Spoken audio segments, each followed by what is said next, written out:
Hi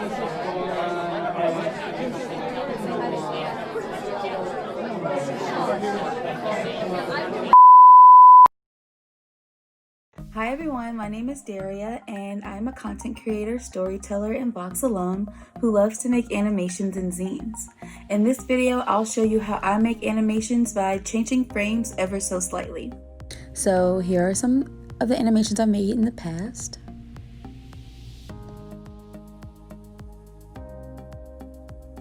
When I was at VOX, I wrote poetry, participated in poetry showcases, and actually learned Photoshop.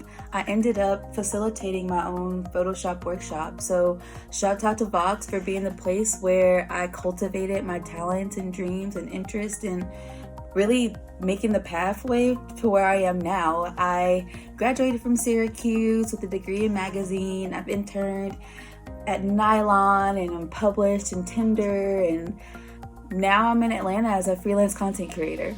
I'm going to take some of the photos that I've taken in the past, cut them out using Photoshop Mix, and arrange them using Premiere Rush, and I'll show you how to do all of this. But ultimately, this animation will go along with the poem that I wrote and tell that story. And I'm really excited to show you this process. So let's get into it. So I start by opening Photoshop Mix. I start a new project, start with an image. I have a folder specifically titled Zine for these purposes of making animations and collages. I will select the door frame. Now, the tool that I'll be using mostly is the cutout tool. And I really like using this app for this purpose because I can just use my finger. So I start with a smart brush and just select everything that I want to subtract from the frame.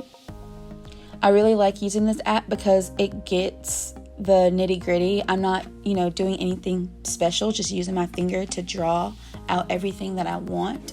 But I am a little bit of a perfectionist, so as you'll see, I'll be using the lasso tool to get those nitty-gritty details that the smart brush didn't get. And you can actually add or subtract based off of this little settings tool to the left side of the screen. If you accidentally delete something from the photo that you want to add back in, bring parts of the photo back, and subtract takes away. Each image will be on a different layer so that I can move it around and lay it out how I want to.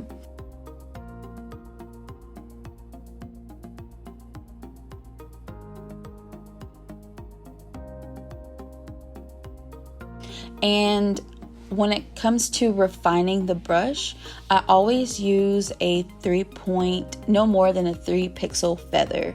It makes it so that the edges are not so sharp and it looks a little bit more realistic.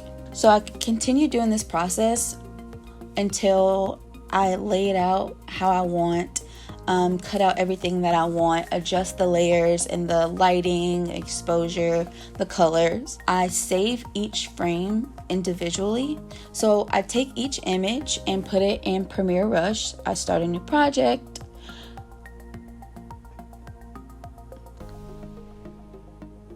I'm naming the project Expand because that's what the poem will be about, expansion. I take each frame and insert it in the timeline. And here I'm just making sure that each frame is equal in duration, and also that as the video goes on, the flowers are growing in succession.